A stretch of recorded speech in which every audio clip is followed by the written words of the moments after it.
Maintenant, avant de nous approcher de la parole, prions encore juste un moment. Notre Père céleste, c'est avec des cœurs reconnaissants que nous venons à toi. De fait, Seigneur, tu sais de quoi tout homme est fait, et combien frêle et fragile il est, et comme il est sans force. Et quelle excuse pour un de tes serviteurs d'être un homme comme cela. Mais Seigneur, tu nous as appelés par ta grâce à être ton serviteur. Et nous sommes conscients ce matin de notre état indigne. Et nous demandons que tu nous acceptes, Père, aujourd'hui, et que tu oignes de ton Saint-Esprit et que tu nous dises les paroles de réconfort que tu as parlé ici dans ta sainte parole. Et nous prions que le Saint-Esprit amène chaque parole dans le cœur, là où elle doit être, et qu'elle puisse s'ancrer là et croître dans une grande joie en arbre de salut. Accorde-le, Père. Guéris les malades et les nécessiteux. Nous savons qu'ils sont assis ici et beaucoup ont fait de nombreux kilomètres et sont dans des hôtels et autres attendant l'opportunité pour que l'on prie pour eux. Nous sommes si heureux pour ce grand privilège, Seigneur, de savoir que tu es ici pour guérir les malades. Oh Dieu, la personne la plus malade que nous connaissions est l'homme et la femme qui sont malades du péché. Je prie, Père Céleste, que tu veuilles en ce jour oindre d'une façon spéciale et sauver les perdus.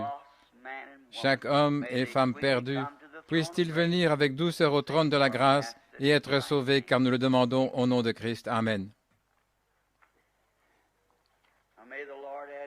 Maintenant que le Seigneur ajoute ses bénédictions à la lecture de sa parole, alors que nous y entrons, j'ai toujours été un grand croyant dans la parole, car ici, il y a quelques soirs, je parlais quelque part sur les prophètes qui étaient montés pour prophétiser, mais Michée, après que 400 avaient formé un seul mur solide, cependant, Josaphat a dit, n'y aurait-il pas encore un de plus? Un de plus après que 400 eurent donné la parole de Dieu, mais Michée est resté avec la parole de Dieu. Il savait qu'il y avait là quelque chose de faux. Et chaque fois que nous entendons quelque chose en dehors de la parole de Dieu, nous savons qu'il y a quelque chose qui ne va pas. Ça ne sonne pas juste. Jésus a dit, « Mes brebis connaissent ma voix. Elles ne suivront pas un étranger. » Merci pour les prières, pour le réveil de l'Angelus Temple, le premier soir là. Il ne peut contenir que 5500 personnes. Ils ont laissé 6000 personnes entrer et le capitaine des pompiers a fermé la porte 1h30 avant que j'arrive à l'Angelus Temple. Et comme notre cher Seigneur Jésus a sauvé les perdus et guéri les malades, c'était merveilleux. Et notre petite sœur Hicks, qui était monitrice de l'école du dimanche, je l'ai rencontrée, ainsi que ses enfants et son mari. Et j'ai rencontré frère Ben Bryant et tous ceux qui sont allés de ce tabernacle là-bas vers l'ouest pour avoir communion. Quelle réunion merveilleuse ce fut de les revoir tous de nouveau.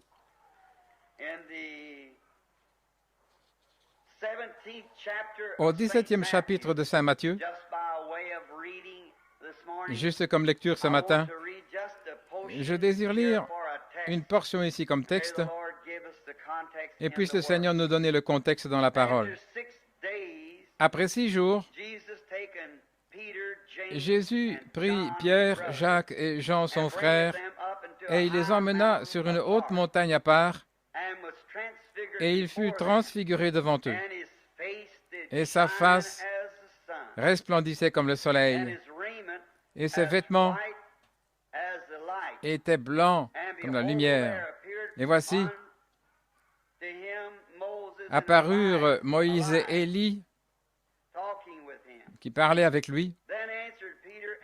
Ensuite, Pierre répondit et dit à Jésus, « Seigneur, il est bon que nous soyons ici. Construisons, si tu veux, faisons 3 tabernacles, un pour toi, un pour Moïse et un pour Élie. » Alors qu'il parlait encore, voici une nuée brillante les couvrit, et voici une voix se fit entendre de la nuée disant, Voici mon Fils bien-aimé, en qui je trouve mon plaisir, écoutez-le. Que le Seigneur ajoute la bénédiction à la lecture de sa parole. Parfois, Dieu se rencontre dans différents conseils de l'homme. Dieu a toujours aimé tenir conseil avec l'homme. Et souvent dans l'Ancien Testament, combien nous pourrions revenir en arrière et découvrir comment Dieu rencontrait l'homme. Et peu importe leur nombre, Dieu rencontre l'homme. Un jour, il en a rencontré 500. Et il en a encore rencontré 70. Et il en rencontra 12. Une fois, il en rencontra 3. Et ensuite, il en rencontra juste un. Et peu importe le nombre du conseil, Dieu aime toujours rencontrer l'homme. Ainsi, même si l'Église n'est pas aussi grande ce matin en assemblée ou en taille, comme il y a beaucoup de grandes cathédrales aujourd'hui, mais Dieu se plaira à nous rencontrer. Car il a dit, là où 2 ou 3 sont rassemblés en mon nom, je serai au milieu d'eux. 2 ou 3 seront rassemblés en mon nom, je serai au milieu de ces 2 ou 3. Et le tableau que nous pourrions dresser ici par le Saint-Esprit, nous pourrions creuser dans ce sujet pendant des heures. Oui, que dis-je, pendant des semaines. Et il a été approfondi pendant des années. Et malgré tout, la moitié n'en a pas encore été découverte de ce merveilleux sujet. Et ne le sera peut-être jamais. Parce que la parole de Dieu n'est pas comme la parole d'un homme. La parole d'un homme a une certaine signification, où l'expression est le temps où elle a été donnée. Mais la parole de Dieu a une signification éternelle à travers tous les âges comme elle s'écoule. Chaque génération peut puiser la même parole parce qu'elle est inspirée, éternelle, demeurant à toujours. Une déclaration de Dieu qui ne s'estompe point. Peu importe si les apôtres l'ont lu en leur temps, elle signifiait quelque chose pour eux. Si Wesley l'a lu en son temps, et Luther en son âge, et Calvin en son temps, cependant aujourd'hui, elle est juste aussi brillante et lumineuse. Elle a juste autant d'effet qu'elle en avait pour eux le jour même où elle a été parlée, parce que c'est la parole de Dieu.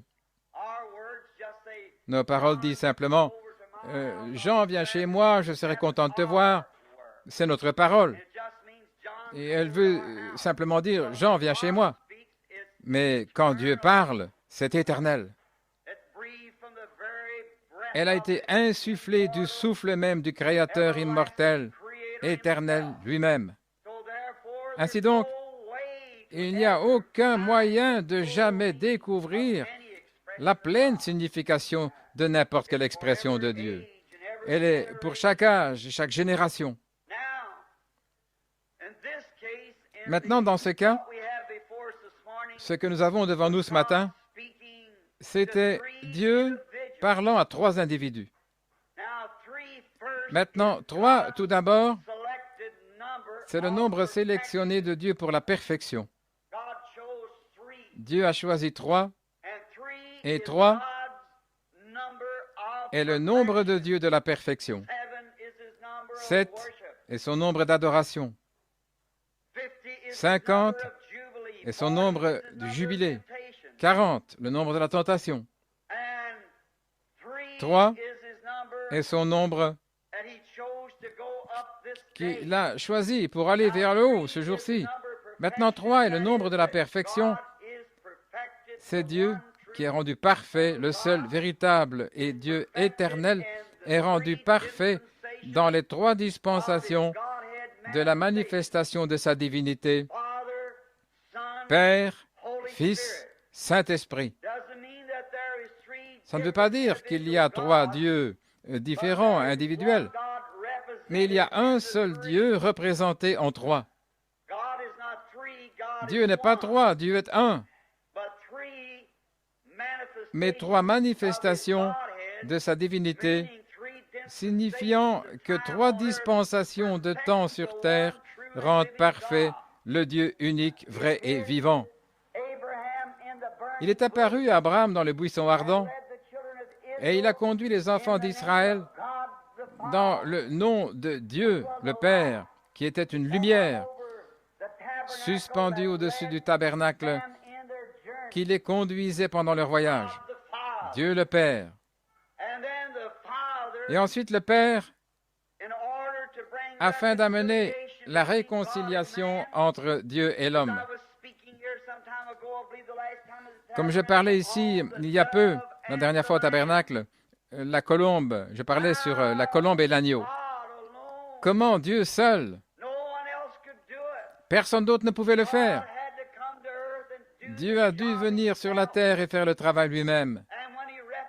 Et quand il a représenté son Fils sous la forme d'un agneau, la plus douce de toutes les créatures, et il s'est représenté lui-même sous la forme d'une colombe, le plus doux de tous les oiseaux qui volent dans le ciel.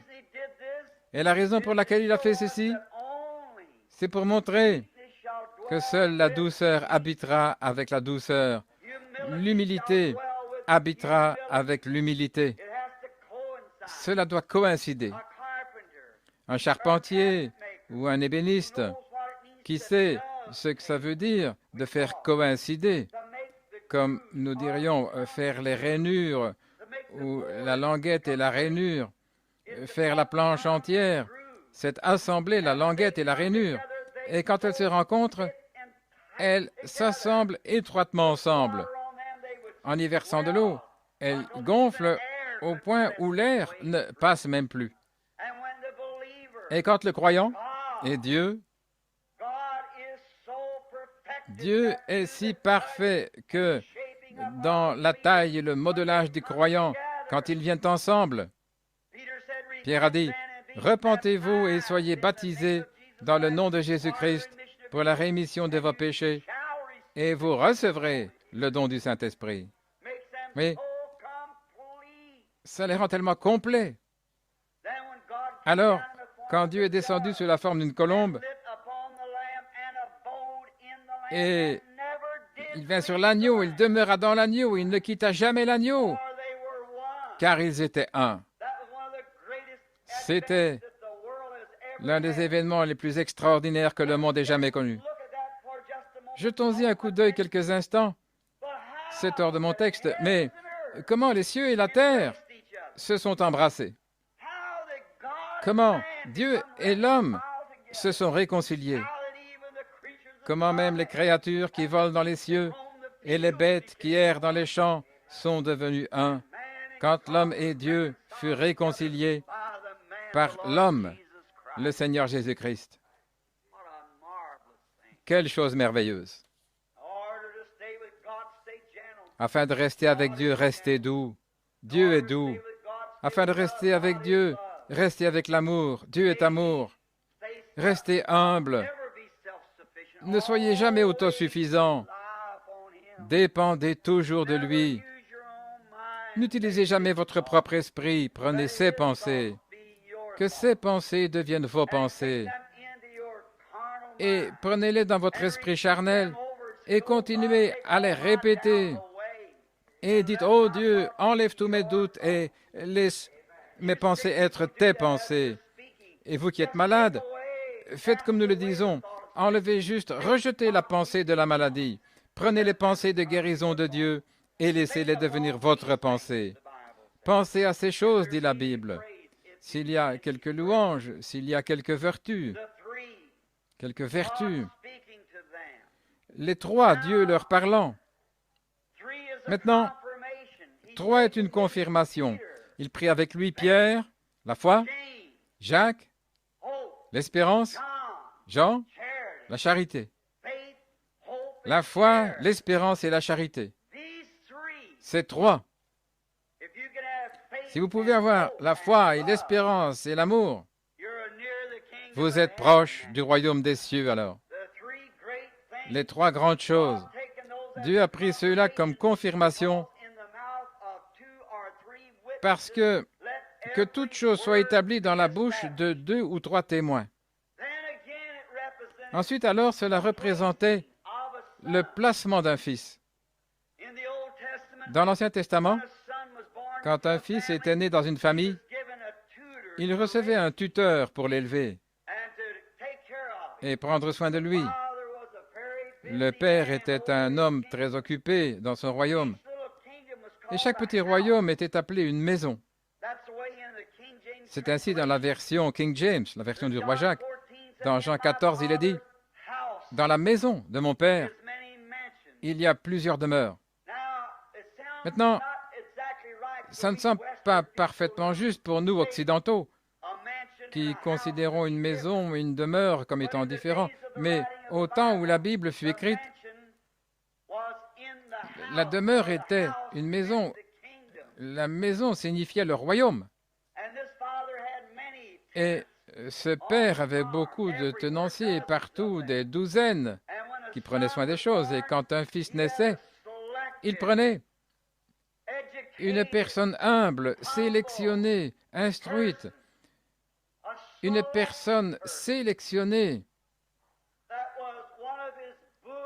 qui lui était proche, intime, qui faisait partie de son royaume, un tuteur.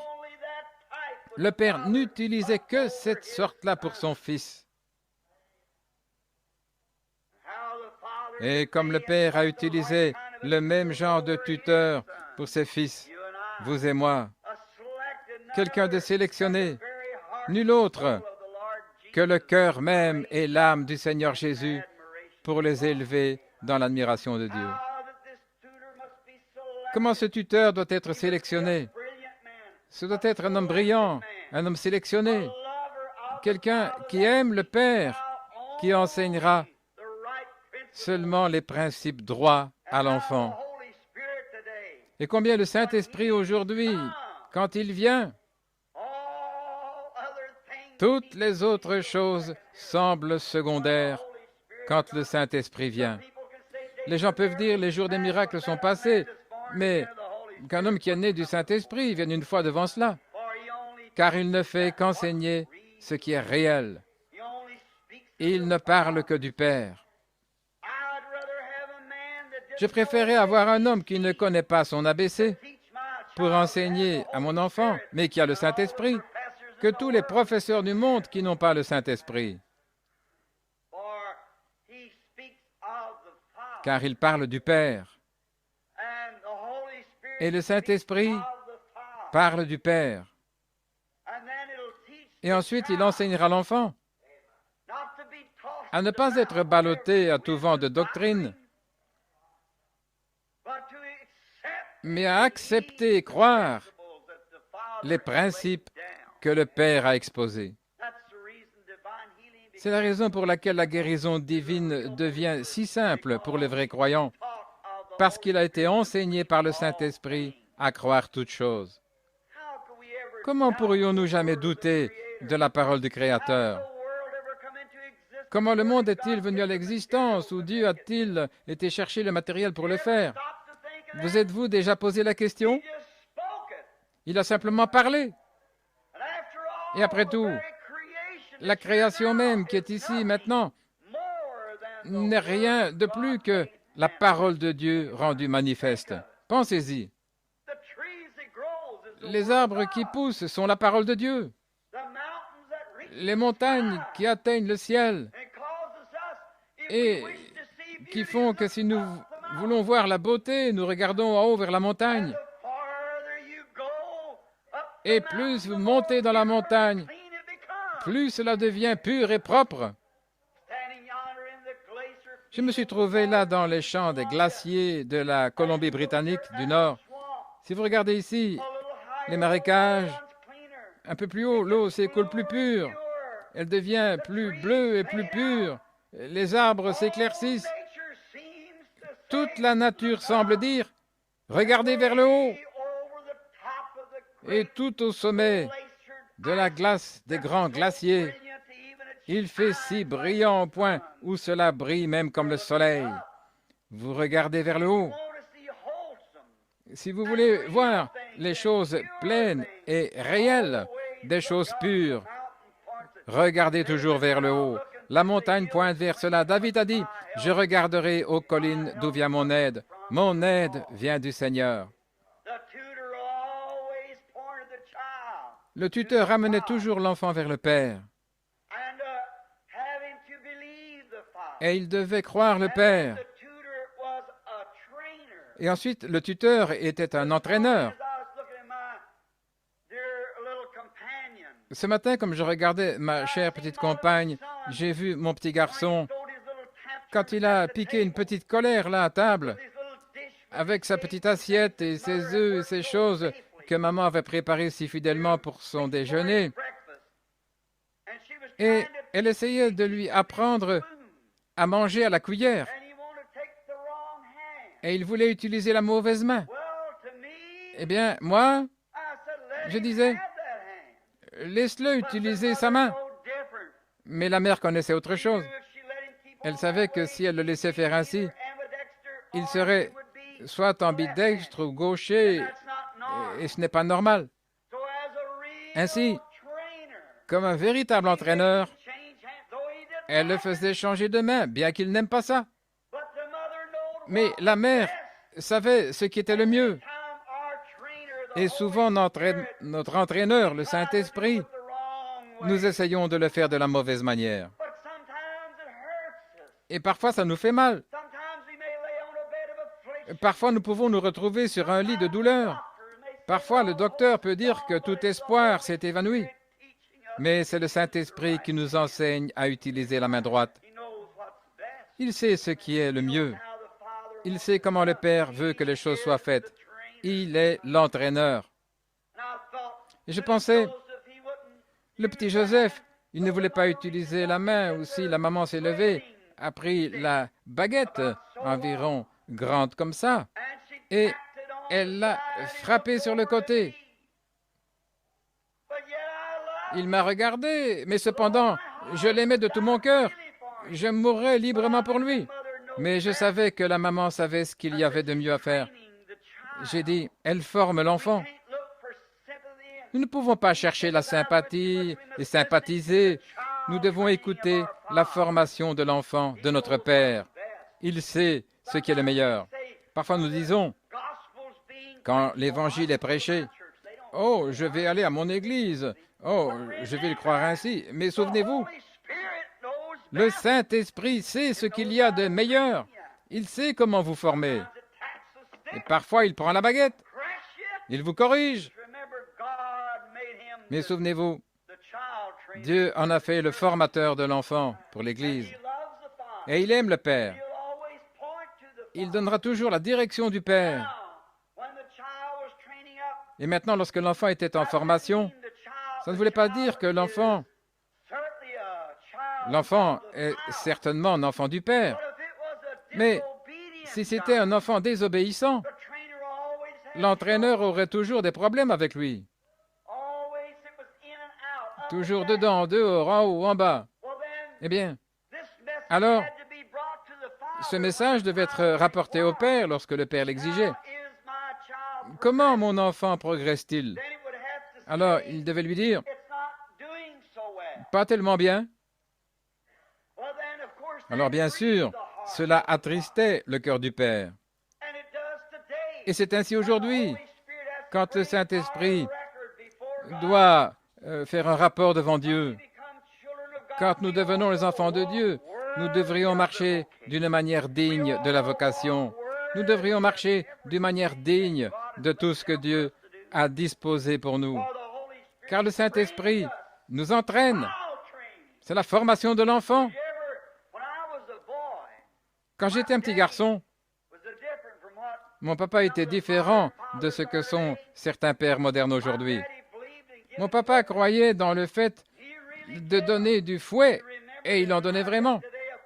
Nous pouvions nous en souvenir, et même aujourd'hui, à 47 ans, je m'en souviens. Mais ça m'a fait du bien. Ça m'a formé. Si je pouvais aller à son tombeau aujourd'hui et le ressusciter, la première chose que je ferais serait de lui serrer la main, de l'embrasser pour ce qu'il a fait. Et si je ressens ça à l'égard de mon Père terrestre, quand sera-t-il ce jour-là, quand nous nous tiendrons en sa présence Lorsque nous voyons les choses qui nous arrivent aujourd'hui pour notre bien, quand il a dû nous tailler un petit peu ici et nous donner une formation d'enfant, ôter les choses du monde et nous faire marcher comme des enfants humbles devant lui. Ça peut sembler dur au début, mais Dieu sait ce qu'il fait, certainement. Il sait ce qu'il fait. Et lui ensuite, comme le Saint-Esprit commence à apporter la parole, alors si l'enfant n'a pas été obéissant quand il arrive à maturité, l'âge de la maturité, alors l'enfant est toujours un fils, certainement, mais il perd quelque chose. Et voici le point que je veux enfoncer. Puisse le Saint-Esprit l'ancrer dans chaque cœur, vous les croyants. Simplement parce que vous êtes un croyant, certainement, vous avez la vie éternelle. Dieu l'a dit. Mais aimeriez-vous juste entrer, comme Job a dit, par la peau des dents? Voudriez-vous juste venir devant le Père et que le talent qu'il a donné à chacun de vous, par négligence, vous ne l'avez pas utilisé? Ou vous avez laissé quelque chose d'autre se tenir sur votre chemin? Vous avez laissé ces petites peccadilles qui ne signifient rien. Après tout, des petites histoires, des énervements, des disputes, des différences d'église. Ôtez la douceur et la gentillesse de votre vie. Aimeriez-vous vous tenir devant le Père comme ça? Je ne crois pas. Je ne crois pas que vous aimeriez ça. Ni moi, moi non plus. Combien j'aimerais dire, tu as bien agi. Non pas, comme une expression, par la peau des dents, mais c'était bien fait, mon bon et fidèle serviteur. Entre dans la joie du Seigneur, car tu as bien fait ce que tu as eu à faire. Peut-être êtes-vous une ménagère. Si vous l'êtes, Dieu vous a fait l'enseignante de vos enfants. Faites-en un bon travail. Quelle que soit la chose à faire, faites-le bien. Remarquez ensuite, si l'enfant s'avérait être vraiment digne des choses que le Père avait dans son royaume et qu'il avait été un enfant vraiment fidèle, alors le tuteur apportait le message au Père. « Oh, votre fils! Oh, voilà le message que je désire qu'il apporte pour vous et moi. Oh, ton fils! Toutes ses pensées sont centrées sur toi. Tout ce qu'il essaie de faire est de te plaire. Il est tellement intéressé dans tes affaires qu'il est difficile de le retenir. Je préfère être juste un peu trop zélé au sujet du royaume du Père que de ne pas avoir de zèle du tout. Je préférerais trop travailler. Et comme le prédicateur de l'Église de Christ disait il n'y a pas longtemps, « Monsieur Branham, je préfère être usé que rouillé. » Et c'est bien vrai. Je préfère être usé et mourir au harnais, comme disait Frère Neville, que refuser de porter le harnais. Vous ne pouvez rien faire de pire que négliger d'essayer. Faisons tout ce que nous pouvons avec ce que nous avons. Et le Saint-Esprit, notre tuteur, le rapportera au Père. Et maintenant, remarquez, si l'enfant devenait un enfant courageux, cela était dit au Père. Oh, combien j'aime la parole. Au temps fixé, déterminé par le Père seul, l'enfant, sa gloire et son honneur étaient manifestés devant le public. Le Père emmenait son propre enfant dans une cérémonie et il l'emmenait dans les lieux publics. Étant son propre fils, né dans sa propre maison. Cependant, le fils était placé positionnellement dans la famille pour hériter de tout ce que le père avait. Vous le voyez? Maintenant, si nous nous comportons bien, un jour glorieux, nous deviendrons héritiers de toutes choses. Dieu, au jour prévu par lui, jugera tous les hommes par Christ Jésus. Le temps viendra où Dieu donnera les récompenses à ceux qui auront été fidèles et le rejet à ceux qui auront manqué d'être fidèles. Juste avant le départ du Seigneur Jésus, Dieu étant en lui la colombe conduisant l'agneau, il n'est pas venu pour faire sa propre volonté, mais pour faire celle du Père qui l'avait envoyé. Il fut conduit par l'Esprit pour emmener Pierre, Jacques et Jean vers cette très haute montagne. Oh, j'aime ça. Et un autre point, si vous voulez me pardonner de prendre tant de temps. Mais je souhaite placer devant l'auditoire ce matin qu'il y avait là une autre signification. Après avoir quitté la montagne et être descendu, la question fut posée, qui les hommes disent-ils que moi je suis le Fils de l'homme? Qui? Que disent les gens à mon sujet? Comme je suis avec vous et que j'ai été manifesté devant vous, maintenant, que disent les hommes à mon sujet, moi le Fils de l'homme? Observez. Quelle belle image pour aujourd'hui. Après avoir reçu Christ, après avoir été rempli de l'Esprit, que disent les hommes de vous ensuite? Que disent les hommes quand ils voient votre émotion au point où vous ne pouvez plus vous retenir, les larmes de joie coulant le long de vos joues, quand vous ne pouvez plus garder les mains baissées quand vous chantez les cantiques de Sion, quand vous ne pouvez plus garder le silence quand vous voyez le péché et que vous devez leur parler dans la paix et le calme. Que disent les hommes à ce sujet? Que disent les hommes quand vous êtes couché, mourant, malheureux, misérable, à l'agonie, et que vous demandez à un enfant de Dieu de se joindre à vous dans la prière pour votre guérison, et que vous confessez vos fautes et déposez la chose devant le Père en disant « Père, pardonne-moi, et j'accepte maintenant Christ comme mon guérisseur, et que vous êtes rétabli. » Que disent les hommes?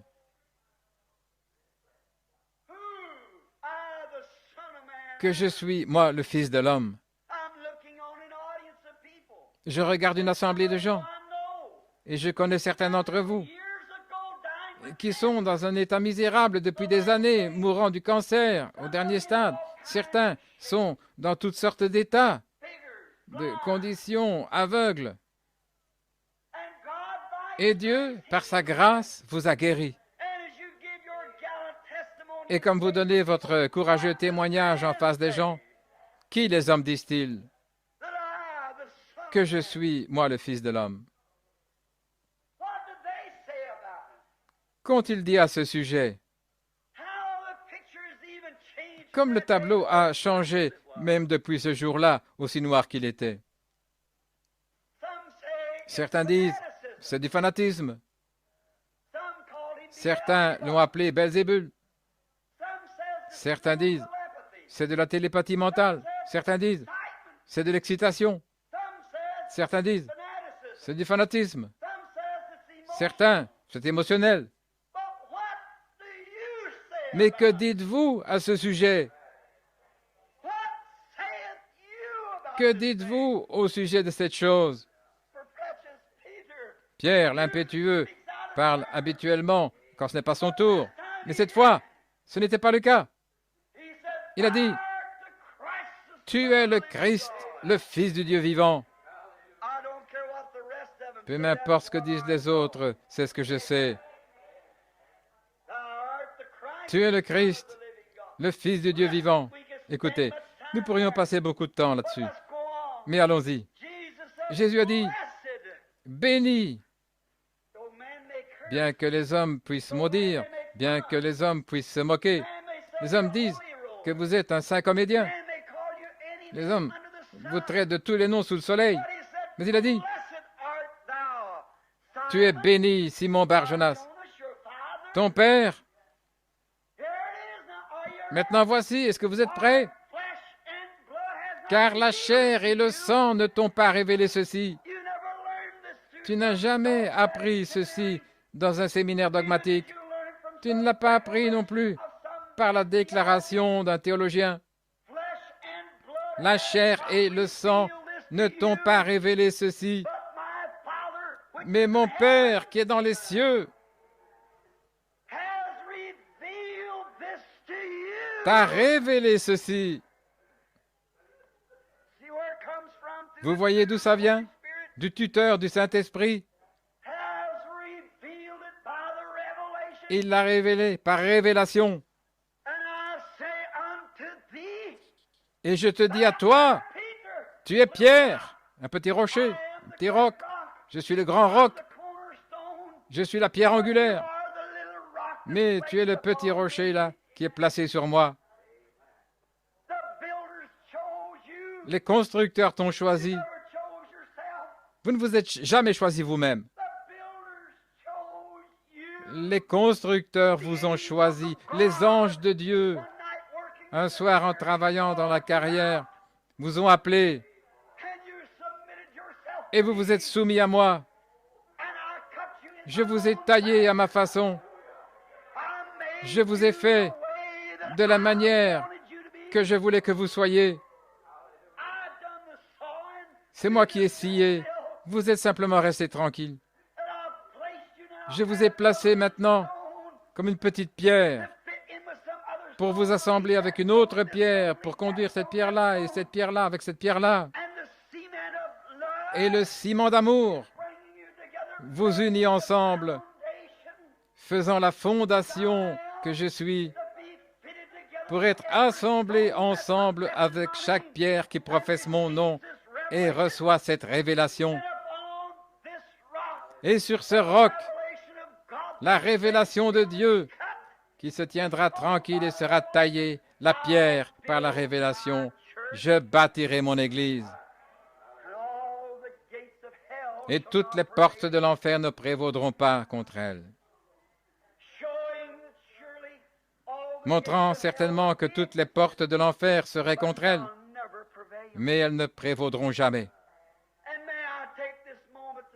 Et puis-je prendre cet instant pour dire, mon ami, que l'Église entière du Dieu vivant est solennellement construite sur la révélation spirituelle du Seigneur Jésus-Christ.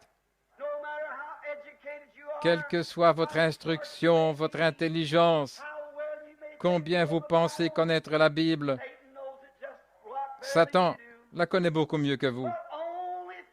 Mais seulement par la révélation, Dieu, par le Saint-Esprit, votre tuteur, vous a révélé qu'il vous sauve par sa grâce.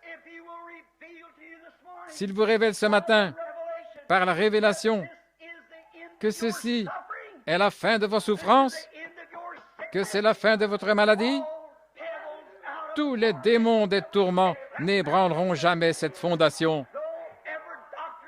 Bien que tous les docteurs disent que c'est faux, car sur ce roc, je bâtirai mon Église, et les portes de l'enfer ne peuvent prévaloir contre elle. Bien qu'il soit contre elle, cependant, il ne peut prévaloir. Car lorsque l'ennemi viendra comme un fleuve, l'Esprit de Dieu élèvera un étendard contre lui chaque fois. Vous le voyez? Vous saisissez? Maintenant, Jésus étant révélé aux disciples, regardez dans le jardin d'Éden, quand Caïn a apporté une offrande en adoration, tout comme Abel l'avait fait.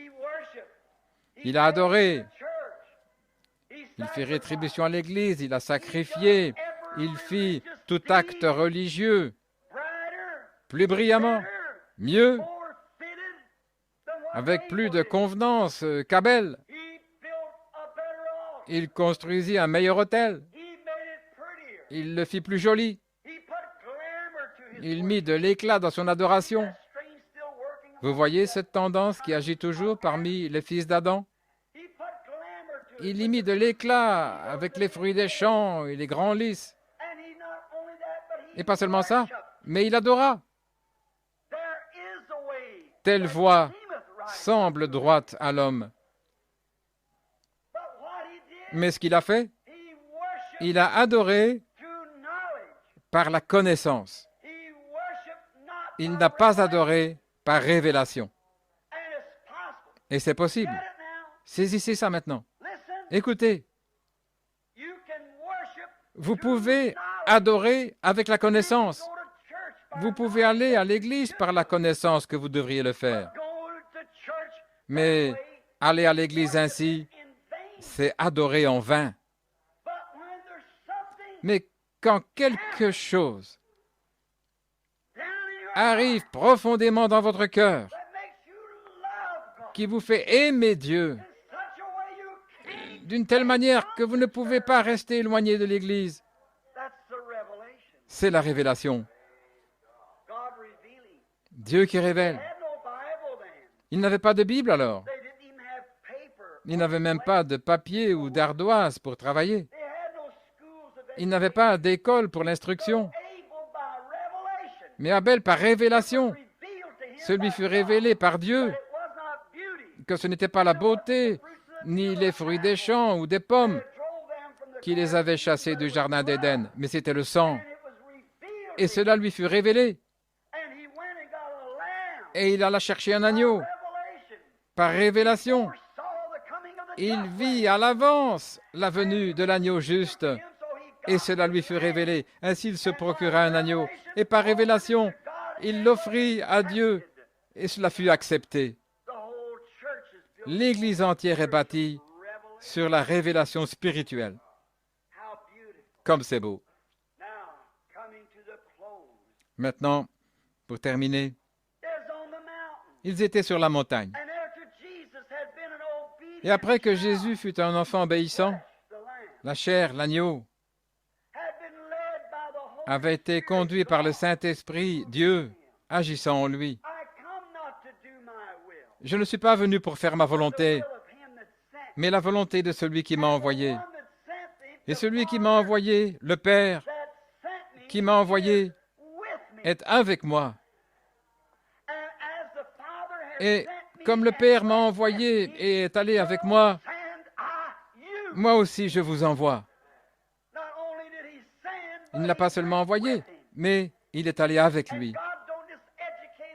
Et Dieu n'instruit pas un homme juste pour l'envoyer avec la déclaration d'une quelconque expérience de séminaire, mais s'il est équipé, Dieu va avec lui. Je serai avec vous, même en vous, jusqu'à la fin des âges. Remarquez comme c'est beau. Oh, comme la parole fait que tout concorde. Comme le Saint-Esprit la cimente dans le cœur des gens par révélation et l'amour du Seigneur Jésus. Regardez attentivement. Là, après l'obéissance, par la bouche de 2 ou 3 témoins, les meilleurs témoins qu'il y avait sur la terre, l'amour.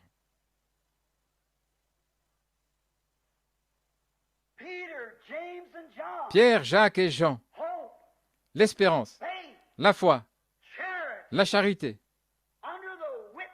sous les témoins de l'espérance sous le témoin de la foi, sous le témoin de l'amour, Dieu a placé son Fils positionnellement, en public,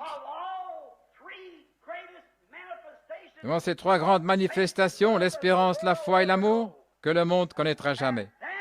Et là, comme le Père, au jour d'autrefois, emmenait son Fils à l'extérieur et le revêtait d'une tunique en faisant une cérémonie, après quoi le nom du Fils était juste aussi bon que celui du Père. Le Fils était héritier de toutes choses. Et Dieu a pris Christ sur le mont de la transfiguration avec le témoignage de l'espérance, de la foi et de l'amour. Et il le couvrit d'une nuée.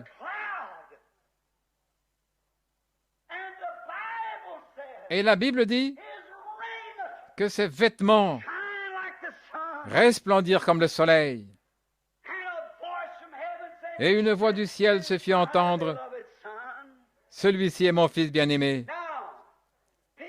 Maintenant, Pierre devint tout excité, comme d'habitude. C'était un homme très zélé. Et je souhaite que nous soyons tous zélés. Souvent, vous pouvez exprimer de bonnes choses dans vos œuvres zélées. Mais Pierre fut tout enthousiasmé quand il vit vraiment ce qui était arrivé. Dieu allait le laisser avoir un témoignage dans peu de temps après qu'ils furent descendus. Mais quand il vit, il y en avait trois ici, l'espérance, la foi et l'amour.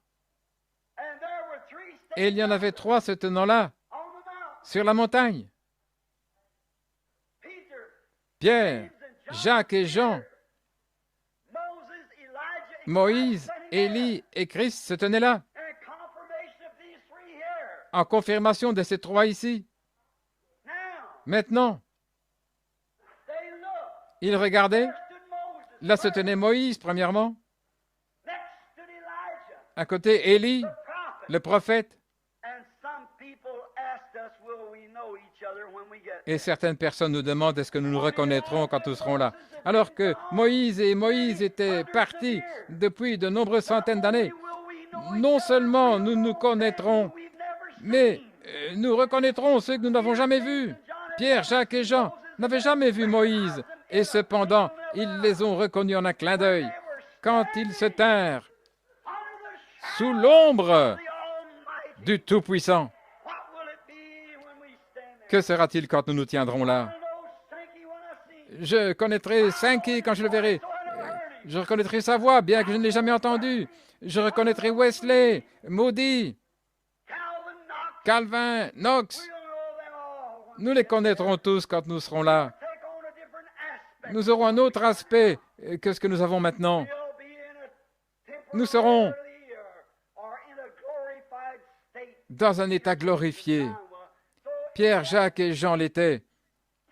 Ainsi, dans cette préfiguration, s'ils pouvaient reconnaître des hommes sans erreur, qu'ils n'avaient jamais vus et dont ils n'avaient jamais vu une photo, qui étaient partis depuis des centaines d'années, mais dans une préfiguration, ils purent en un instant les reconnaître sans aucun doute. Que sera-ce quand nous serons glorifiés, nous tenant dans sa présence?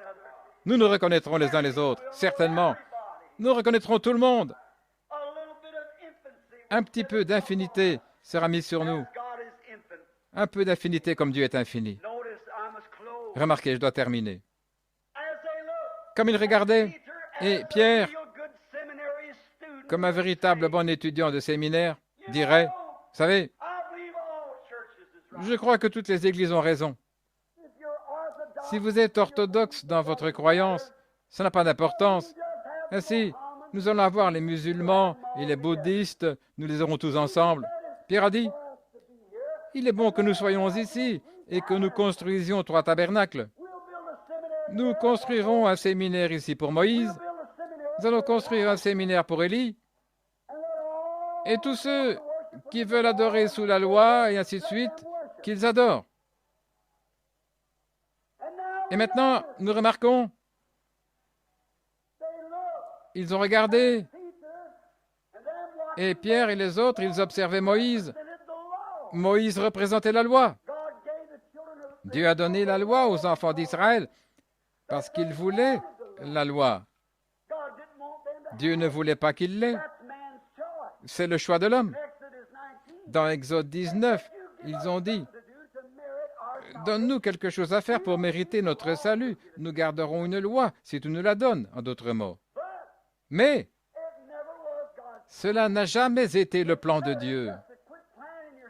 Il est préférable que vous cessiez de faire des plans par vous-même et que vous utilisiez simplement son plan à lui. Je trouve que c'est beaucoup plus facile de prendre son plan. Là se trouvait Moïse, la loi. Pierre a dit, « Eh bien, certains parmi nous observent la loi. Maintenant, aucune chair n'est justifiée par la loi. » Ainsi ensuite, après que la loi de Dieu se fut tenue là, ensuite, c'était Élie, c'est ainsi qu'ils sont apparus par ordre numérique. Le suivant qui s'est tenu là, c'était Élie qui est venu après Moïse. Et Élie représentait la justice de Dieu, les prophètes. Et Élie représentait sa justice dans la mesure où Élie a fait sortir du feu du ciel et a tué les 50. Et il représentait la justice de Dieu. Ainsi, Pierre voulait la loi de Dieu et la justice de Dieu. Aucun homme ne peut être sauvé par la loi. Et si vous faillissez en transgressant la loi, il ne reste qu'une chose, et c'est la mort. C'est la justice de Dieu.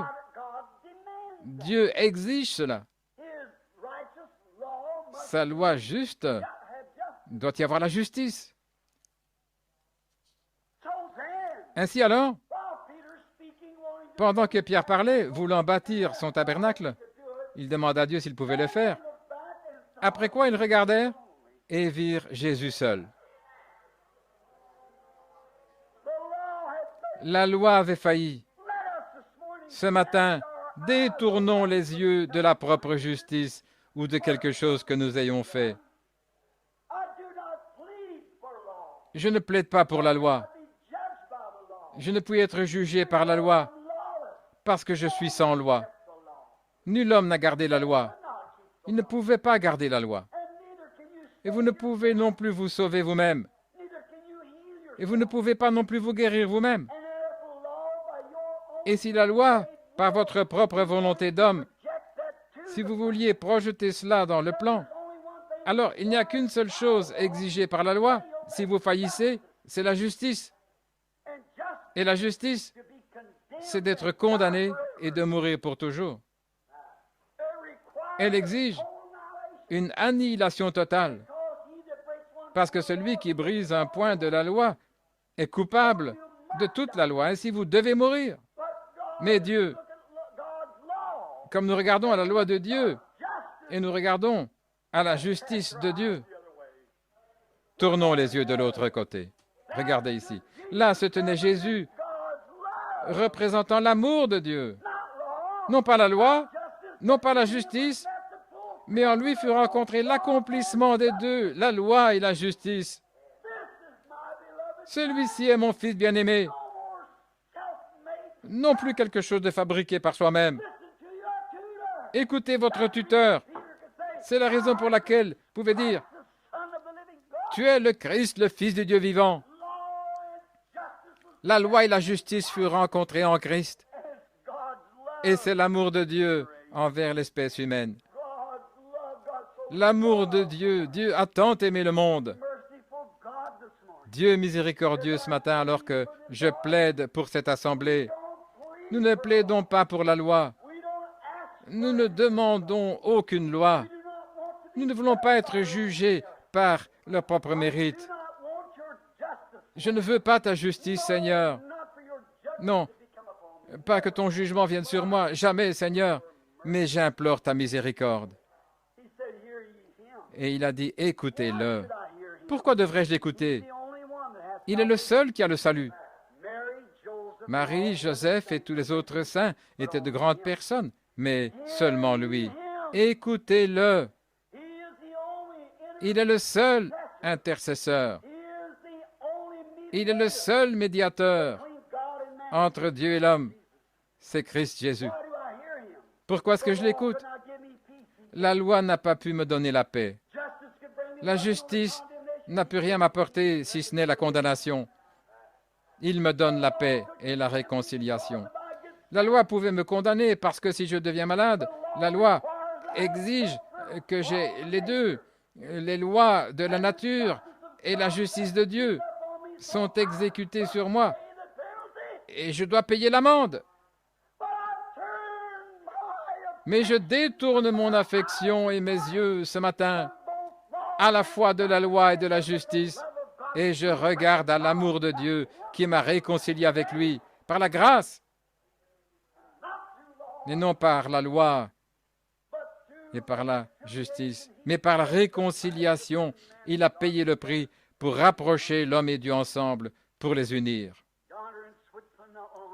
Là-bas en Suisse, il n'y a pas longtemps, alors que je termine sur cette remarque, beaucoup parmi vous, les enfants à l'école, je suppose que vous l'avez encore, une ancienne histoire qui ne devrait jamais s'éteindre, bien qu'elle s'éteigne aujourd'hui. Mais elle ne s'estompera jamais en Suisse où c'est arrivé. Vous vous souvenez à l'école d'avoir lu un sujet d'Arnold van Winkelried, le grand héros de la Suisse. Vous pouvez mentionner son nom aujourd'hui là-haut dans les Alpes suisses et leurs visages vont se colorer, les larmes vont couler le long de leurs joues. Il y a de nombreuses années, les Suisses sont un peuple pacifique. Ce sont des Allemands qui, dans les premiers siècles, sont allés dans les montagnes où il n'y avait ni minerai ni rien, mais ils emmenèrent. Ils ont l'intelligence des Allemands. Les Allemands pensent qu'ils sont une race de maîtres, c'est vrai, mais ils essayent d'inventer un canon, une bombe pour conquérir le monde entier avec leur intelligence. Mais les Suisses sont un peuple pacifique.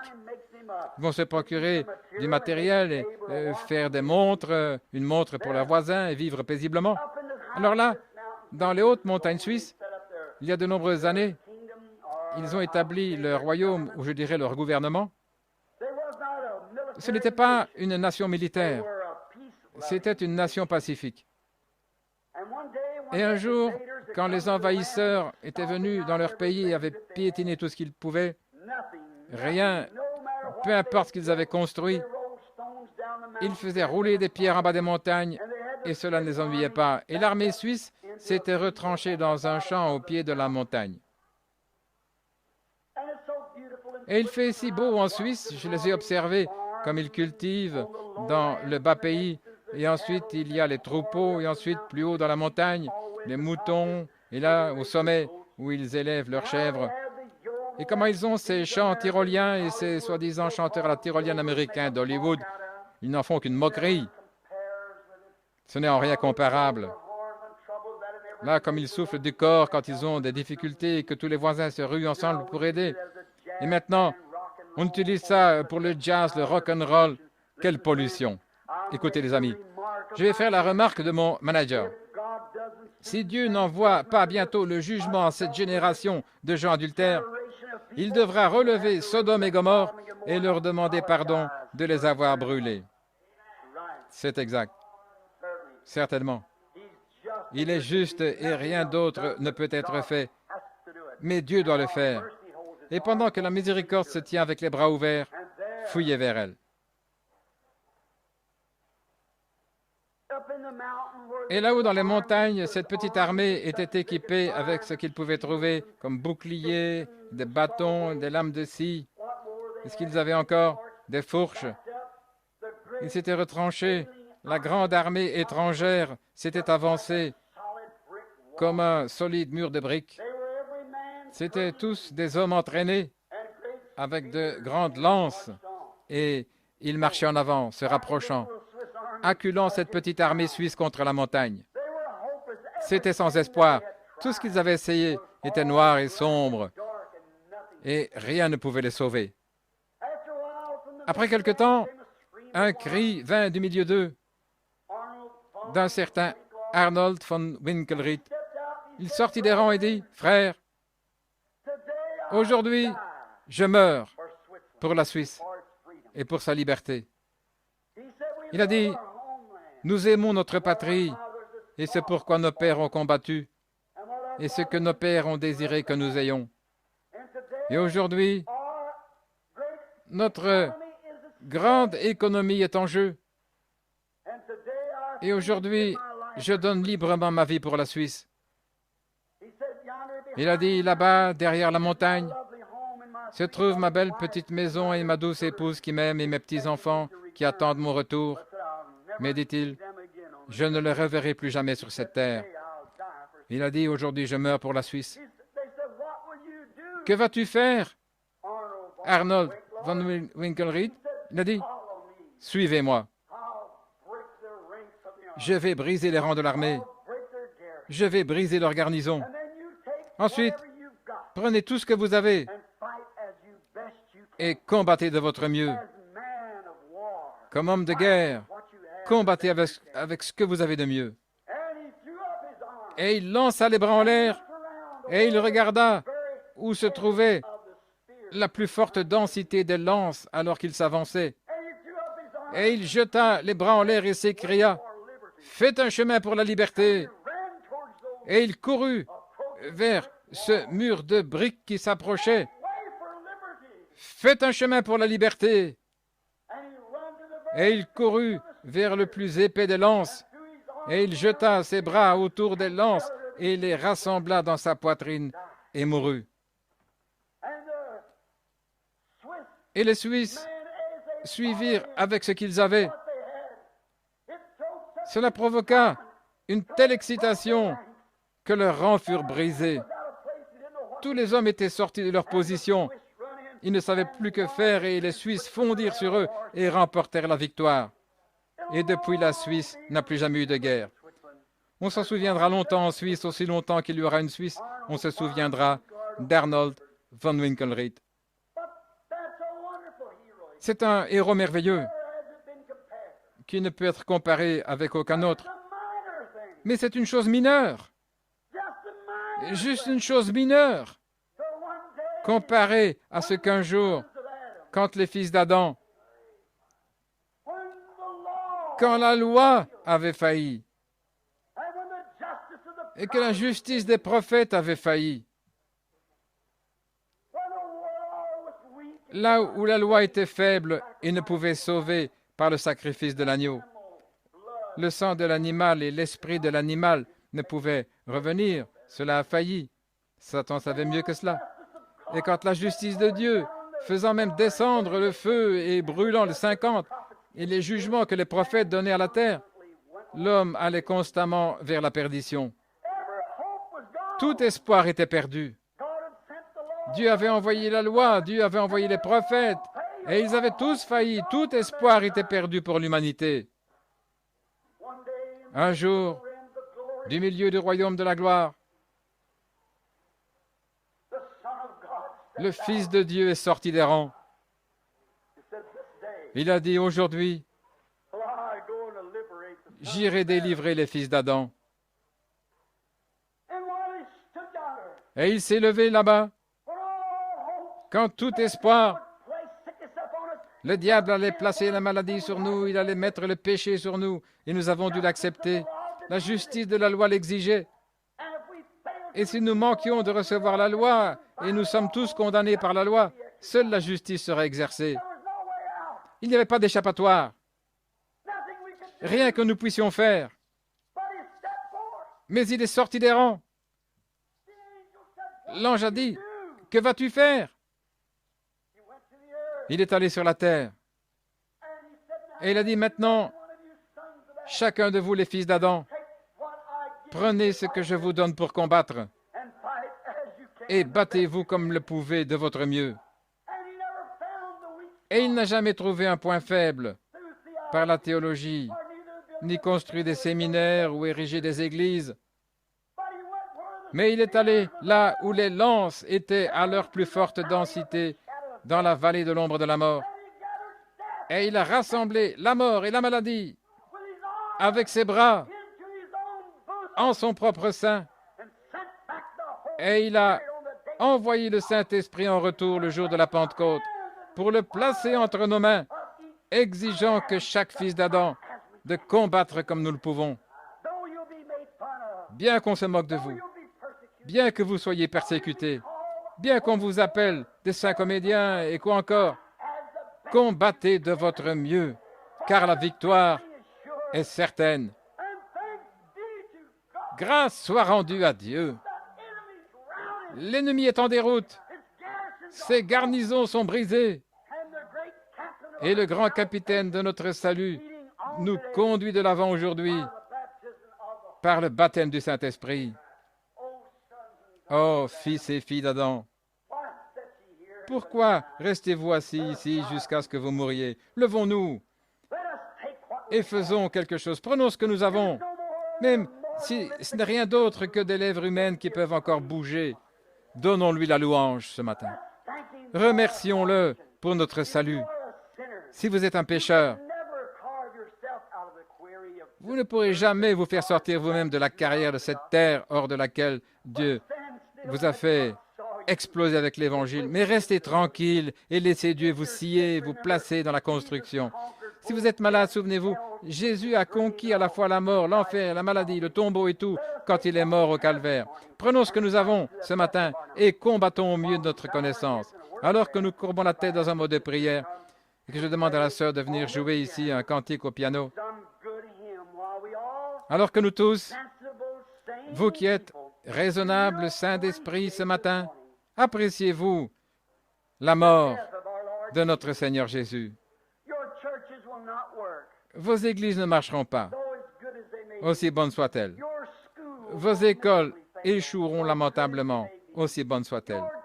Votre docteur échouera misérablement. Mais ce matin, tournons les regards, détournons les yeux des lois d'Église et des dénominations et du cabinet du médecin, aussi bon soit-il, et écoutons la voix qui vient de l'ombre qui nous couvre ce matin. Celui-ci est mon Fils bien-aimé. Écoutez-le. Cher Père céleste, aussi humblement que des chrétiens peuvent s'approcher, nous venons de la part des perdus et des nécessiteux. Prends ces paroles aujourd'hui et, ô Saint-Esprit qui conduit l'Église, sois le tuteur de tes enfants pour Dieu aujourd'hui. Beaucoup sont peut-être tombés sur les bas-côtés et ne connaissent plus le chemin vers Dieu. Ils ont été sombres et enténébrés, leurs espoirs ont échoué, mais puissent-ils voir le calvaire à nouveau, où tu as pris le dard enflammé de l'ennemi de la mort, l'ennemi, la maladie, l'ennemi de la tristesse, l'ennemi de toute l'humanité. Et là, tu l'as placé en ton sein et tu as ouvert le chemin. Et au travers de cette ombre noire ce matin,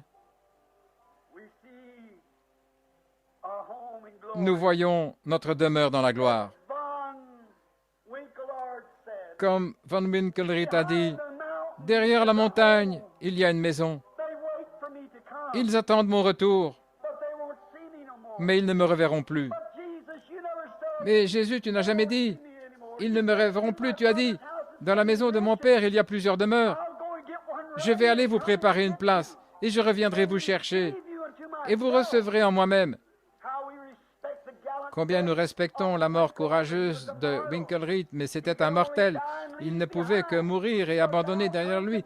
Mais tu es venu mourir et racheter et nous ramener, non pas loin de nos bien-aimés, mais vers nos bien-aimés. Non pas loin de nos maisons, mais vers notre maison.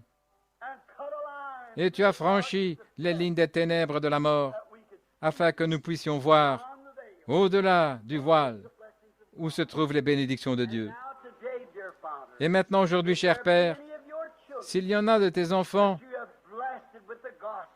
que tu as fait exploser hors de la carrière de la vie avec l'Évangile, et que tu désires rendre ainsi, et que tu as taillé ce matin, ciselé, sciant leurs habitudes et leur mauvaise façon de penser, leur médisance et rétrogradation.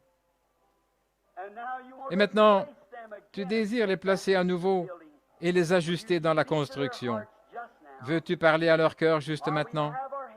Alors que nous avons la tête inclinée, y aurait-il un enfant ici aujourd'hui qui s'est écarté de ce chemin ou qui peut-être n'est jamais venu dans le chemin, mais vous ressentez aujourd'hui que vous aimeriez être du nombre.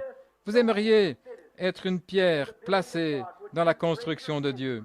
Voudriez-vous lever la main vers Christ et dire, Christ, enlève ma mondanité. Que Dieu vous bénisse là en arrière, jeune homme. Que Dieu vous bénisse, madame. Que Dieu vous bénisse, monsieur. Que Dieu vous bénisse, ma sœur. Que Dieu vous bénisse. Quelqu'un d'autre? Maintenant, avec la tête inclinée, alors que nous attendons le Saint-Esprit, vous savez, si vous avez manqué ou pas envers Dieu, avez-vous manqué de partir quand votre grand conquérant a dit, viens, suis-moi, prends ta croix, renonce à toi, viens après moi? Je vais briser les rangs de l'ennemi. Je vais briser les rangs du péché. Je vais briser les rangs de la maladie. Et toi, suis-moi et bats-toi le mieux que tu peux, car je vais faire une percée et nos maisons seront préservées jusque dans la vie éternelle.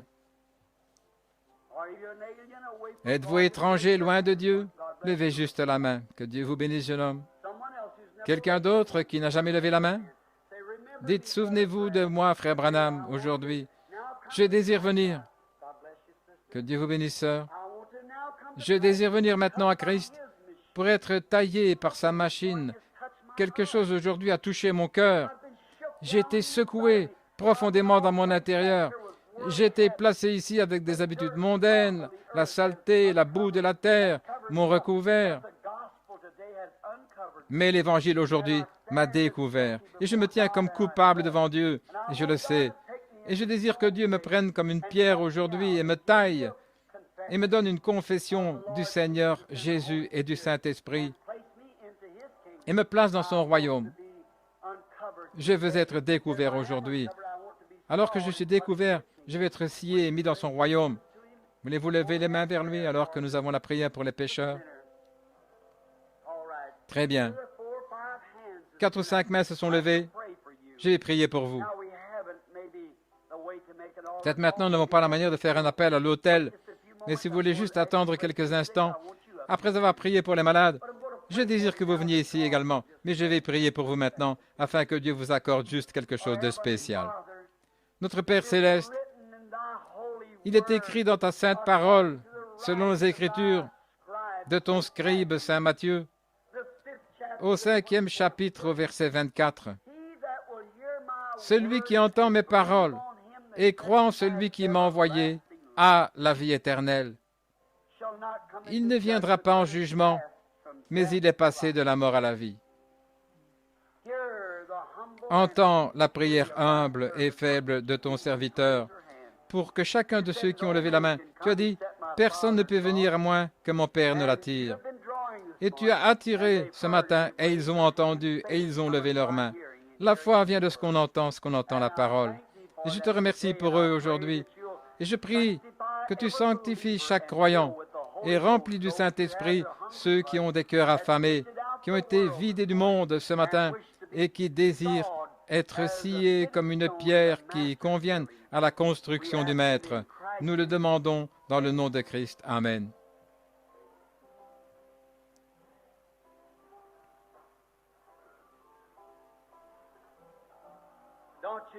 Ne vous sentez-vous pas juste différent? Le Saint-Esprit ne prend-il pas la parole de Dieu comme une brosse à récurer? Ne brosse-t-il pas simplement dehors les choses du monde? Vous vous sentez comme neuf. Chantons ce vieil hymne glorieux à la gloire de Dieu. Il y a une fontaine remplie de sang tirée des veines d'Emmanuel. Tous ensemble maintenant. Très bien.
Je vais vous demander quelque chose. Combien sentent que vos péchés sont sous le sang?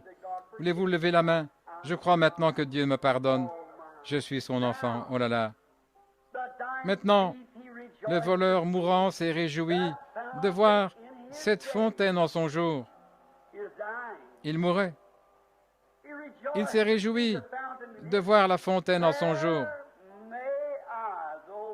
Alors, puis-je, bien que vil comme lui, laver tous mes péchés? Alors que nous chantons ce verset, et ensuite nous reprendrons le refrain, je désire que vous serriez la main à quelqu'un assis près de vous. Dites que Dieu vous bénisse, frères, sœurs chrétiens. Maintenant, chantons, Seigneur.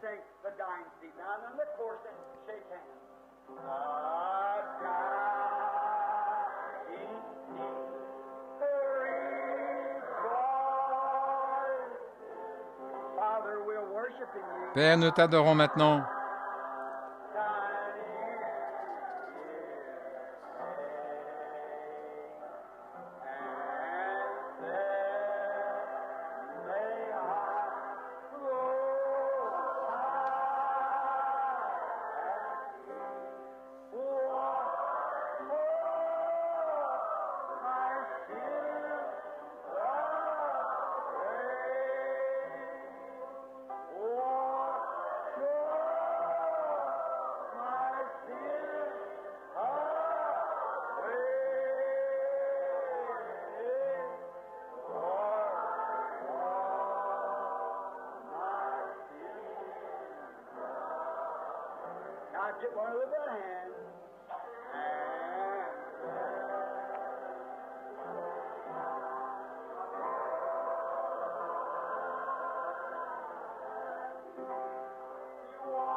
Combien nous sommes heureux aujourd'hui, comme croyants chrétiens, comme concitoyens du royaume, que Dieu a lavé tous nos péchés et a fait de nous de nouvelles créatures en Christ Jésus. Maintenant, êtes-vous heureux pour le Seigneur? Merveilleux. Maintenant, souvenez-vous les amis, il y aura de nouveaux réunions ce soir. Que Dieu vous bénisse. J'ai pris un peu plus de temps ce matin que je n'en avais l'intention. J'ai un rendez-vous directement après la réunion et je dois rencontrer certains de vos chers amis. Je me demande s'il était possible de postposer cela jusqu'à ce soir quand je reviendrai. Je pensais en avoir terminé pour 11 heures. Et maintenant, pour combien de personnes doit-on prier, voyons? Je vous ai dit comment ce luthérien m'avait écrit une telle lettre là-bas et m'avait condamné disant, un homme qui prêchait aux gens ce que j'ai fait et qui disait que le diable ne pouvait pas guérir et ainsi de suite. Et je lui ai répondu juste aussi gentiment que possible. Il m'a répondu une lettre disant, j'aimerais vous rencontrer à la convention des hommes d'affaires. Et j'ai demandé à frère Moore s'il pouvait lui donner une place. Il a dit oui. Et ils m'ont amené au séminaire luthérien et ont organisé un dîner là-bas avec tous les étudiants et les professeurs là, et il était le doyen. Il s'est assis près de moi et nous avons dîné ensemble. Et c'était des Allemands. Et ils avaient organisé un grand dîner et les dames nous attendaient toutes et ainsi de suite. Après le dîner, le doyen luthérien du collège luthérien s'est levé et a dit, frère Branham, je vous ai fait venir ici dans un but. Il a dit, c'est que nous voulons trouver Dieu dans le baptême du Saint-Esprit. Je l'ai regardé, j'ai regardé frère Moore, et frère Moore m'a regardé. Il a dit, je vous ai critiqué, je le regrette. Il a dit, frère Branham, vous avez raison, et je vous demande de me pardonner. Et maintenant, nous désirons le baptême du Saint-Esprit. Nous avons vu beaucoup de coups de pied dans les chaises et déchirer des choses et tout, mais nous voulons le véritable Saint-Esprit. J'ai dit, croyez-vous? J'ai dit, quel est le séminaire luthérien? Quelle est la dénomination? Il a dit, peu nous importe la dénomination luthérienne. Nous voulons Christ. Et Bob Schuller et les autres, l'éditeur du Christian Herald et les autres, venaient juste de recevoir le Saint-Esprit, un ami intime de Billy et tous les autres. ses frères ont faim du Saint-Esprit. Et alors j'ai dit, il a dit, est-ce que c'est pour les luthériens? J'ai dit, c'est pour quiconque veut qu'il vienne. Il a dit, comment pouvons-nous le recevoir? J'ai dit, êtes-vous vraiment sincère? Il a dit, oui, frère Branham, de la profondeur de notre cœur. J'ai dit, et vous les étudiants? Toutes les mains se sont levées et des larmes coulaient le long de leurs joues. Nous voulons Jésus. J'ai dit, repoussez vos assiettes, prenez vos bancs, adossez-les contre le mur. Tous firent ainsi, tout autour de... J'ai dit, maintenant, agenouillez-vous, tournez le visage vers le mur et commencez à demander le Saint-Esprit à Dieu. Et j'ai demandé à Frère Maud de se lever et de prier. Je suis allé imposer les mains à chacun d'eux et tous les 72 étudiants et les doyens ont reçu le baptême du Saint-Esprit. Et ils sont en train de secouer le pays là-haut avec des miracles et l'action de Dieu. Ils ont des réunions de guérison et tout, le séminaire luthérien. Oh, je pourrais chanter au contentement de mon âme. Pourquoi? Quand vous avez faim et soif. Cette pauvre petite femme couchée là, mourant du cancer, certainement, elle a faim et soif ce matin. Que Dieu la guérisse. Et il y en a beaucoup parmi vous ici avec des problèmes de cœur, certainement. Vous allez bientôt mourir si Dieu ne vous guérit pas. Il y en a beaucoup qui ont d'autres problèmes, ce qui est très mauvais. Mais mon ami, ne regardez pas la justice. Vous ne pouvez pas payer la justice. Ne regardez pas la loi, parce que la loi ne peut pas être observée. Mais regardez seulement Jésus, car il est celui qui vous a racheté. Et par la foi en son nom, vous pouvez être rétabli ce matin. Et si Dieu voulait envoyer 70 prédicateurs luthériens pour prêcher l'Évangile avec le baptême du Saint-Esprit par l'imposition des mains, Jésus a dit, quand il nous donne notre équipement, comme Van Winkelried, il a dit, combattez avec ce que vous avez. Voici ce qu'il a dit. Ces signes suivront ceux qui croient. En mon nom, ils parleront de nouvelles langues. Ils chasseront les démons. Si un serpent les mord, ça ne leur fera pas de mal. Ils imposeront les mains aux malades et ils seront guéris. Regardez la grande percée tout autour du monde maintenant. L'Évangile va de l'avant. Et les fils d'Adam, qui ont pris la grâce de notre Seigneur Jésus-Christ, combattent et se frayent un chemin, traversant les lignes de l'ennemi. Et nous prenons tout ce que nous pouvons. Et vous qui êtes en bonne santé ce matin, qui appréciez d'être en bonne santé, souvenez-vous de ceci alors que nous prions. Et je vais demander aux malades de s'aligner de ce côté, sur ma droite. Et si les anciens veulent venir les aider, si vous voulez. Et je demande aux prédicateurs de l'Évangile de se tenir ici tout près et de prier. Ensuite, ne quittez pas si vous le pouvez. Nous voulons faire appel, on appelle l'hôtel un instant. Dès que possible, la réunion ne sera pas terminée avec ce service de guérison. Maintenant, alignez-vous de ce côté. Et nous allons demander à Frère Neville, notre cher frère bien-aimé, s'il veut faire comme d'habitude. Que Dieu vous bénisse. Qu'est-ce que c'était?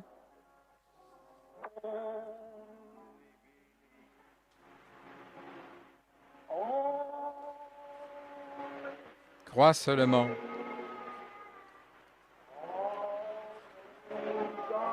Tout est possible. Crois seulement.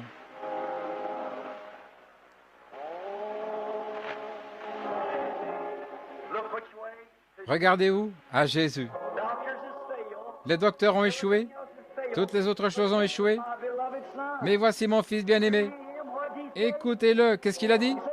Il a dit écoutez-le. Qu'a-t-il dit? Qu'est-ce qu'il a dit? Crois seulement. Pourquoi? Tout est possible. Ne crains pas, petit troupeau. De la croix jusqu'au trône.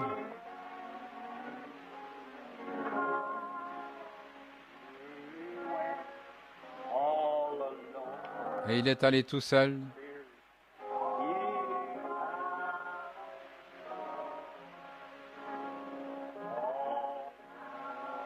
Toute puissance sur la terre et toute puissance en haut lui a été donnée sur le troupeau de son amour. Toute puissance pour la maladie, tout lui a été donné. Écoutez-le Crois seulement. Crois seulement. Tout est possible. Quand tout a échoué, quand le docteur a échoué, quand tout a échoué, qu'a-t-il dit? Crois seulement. Certains viennent dans des chaises roulantes, quelqu'un ici, sur une civière, à l'article de la mort. Vos médecins bien-aimés, des hommes qui taillent dans le corps, l'anatomie, qui voient, regardent tout comme ils le peuvent avec leurs connaissances, ils essayent de sauver la vie, mais souvent ils échouent. Nous sommes si contents que cette nuée lumineuse de la gloire qui était suspendue au-dessus de lui a dit, « Mais celui-ci est mon fils bien-aimé. » Quand la loi a échoué, que la justice n'avait pu être rencontrée, alors Dieu a dit, « Écoutez-le. » Et qu'a-t-il dit? Tout est possible si vous pouvez seulement croire. Viens au secours de notre incrédulité. Et en tant que prédicateur de l'Évangile, nous allons maintenant oindre les malades et leur imposer les mains, alors que les personnes consacrées de ce tabernacle s'unissent ensemble dans la prière. Oh Dieu, bénis nos efforts et guéris les malades. Nous le demandons dans le nom de Jésus. Avec la tête inclinée maintenant dans la prière, et alors que l'Assemblée chante doucement, crois seulement. Frère Neville va faire l'onction et je vais imposer les mains aux malades. Cher Père Céleste, fraîchement derrière la chair où je me tiens, entre la mort et la vie,